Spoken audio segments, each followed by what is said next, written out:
nerangkeun jika abdi kata keterangan ya predikat ya gitu ya.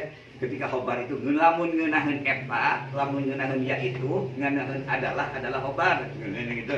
Digambarin dulu. Tapi ketika ada huruf JR lillahi kan sulit. Kenapa khobar itu harus dirapatkan yang 7? Tapi berarti khobar ghair mufrad menyimpan 8 kainun yang tersimpan di sana ada 8 kainun. Nah itu digambarkan gambaran semacam begitu. Pembagian dari khobarnya ada ghair mufrad. Pokoknya gini aja lah. Pokoknya ketika menerapkan jaidun kita lari ke alhamdulillah, kita lari ke kitabu, ke pasdun, kita lari lagi dalam banyak kalimat. Lanjut sebenarnya dari mufrad itu sebarkan.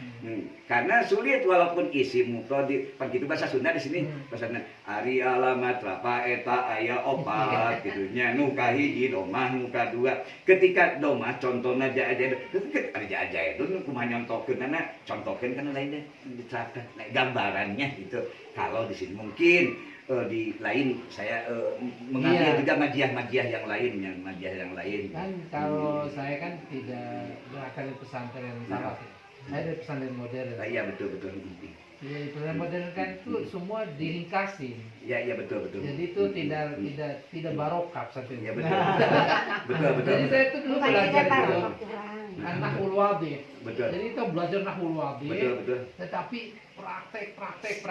Sama satu kurikulum. Tidak Kurikulum sama. Tidak lagi terlalu disibukkan dengan teori. Lebih banyak ke prakteknya. Iya. Sebenarnya itu kurang kuat. Iya. Nah, yang kuat itu sebenarnya kan kalau dia tuh kuat di teori. Di teori. Cuma kelemahan teori ini karena dia tidak dapat intisarinya, ketika dikasih teks yang beda gitu, dia harus kebingungan.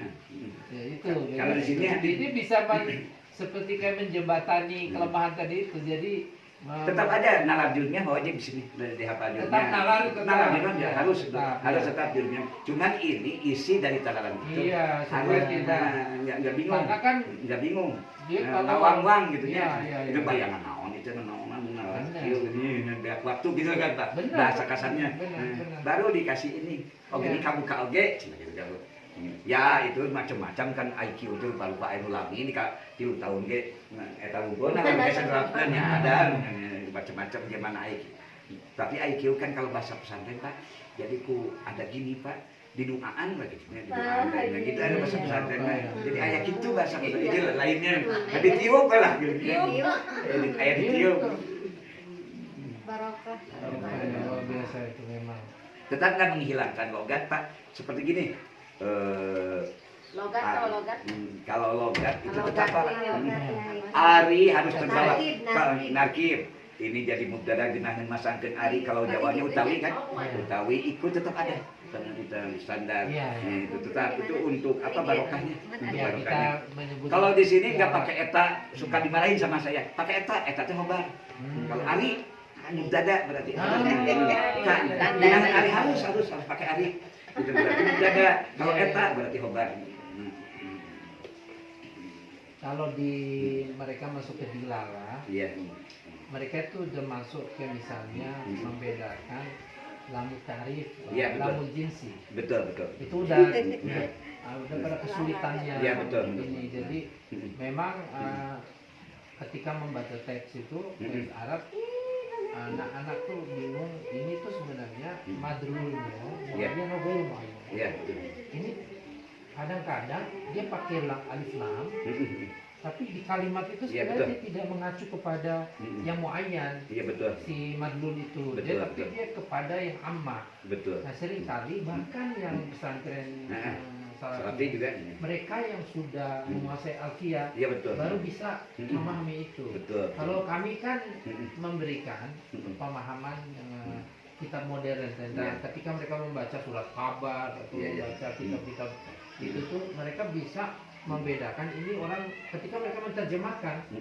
Jadi tahu ini sebenarnya lagi ngomongin benda ataupun sesuatu yang tertentu atau ini sesuatu yang umum seperti itu.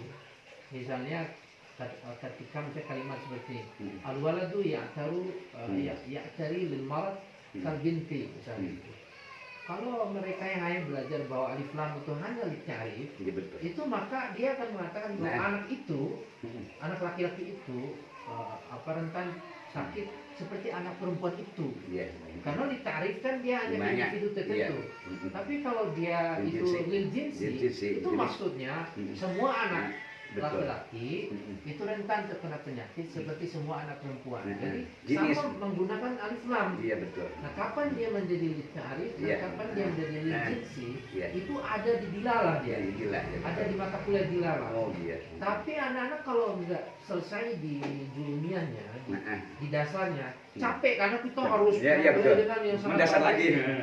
Kalau dia masuk ke kelas saya itu udah canggih dia, Iya, betul. udah masuk kerumitan ketika menghadapi teks-teks yang berbagai filsafat, teks dalam bahasa Arab, puisi misalnya. Iya, iya. Mereka baca puisi syair modern dalam bahasa Arab. Betul. Tapi mereka nggak selesai di Arab dasarnya, tarkib dasarnya. Iya. Itu frustasi ya.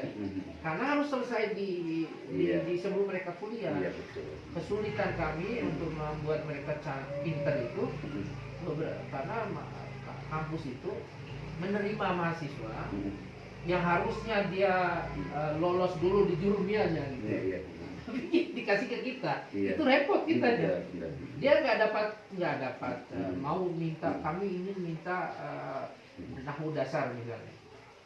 Sementara kurikulum kita mereka harus lebih dari itu. Iya.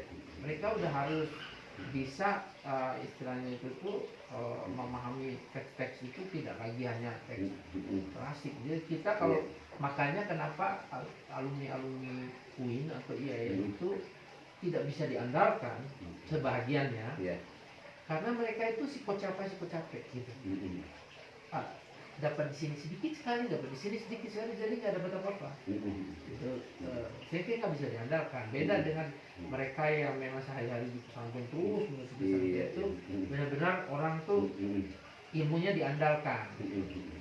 Itu sih kenapa penelitian ini kita adakan, supaya Kementerian Agama itu mencari pola-pola yang membantu pesantren untuk ketika mereka nanti kuliah, mengambil mata kuliah yang khusus kayak di jurusan saya itu kan sudah harusnya kita tuh setara dengan mahasiswa di Yordania, mahasiswa di Kuwait, mahasiswa di Arab Saudi yang belajar ilmu yang sama. Gitu. Tidak bisa tidak. Sebenarnya kita tuh bisa, karena kita punya pesantren.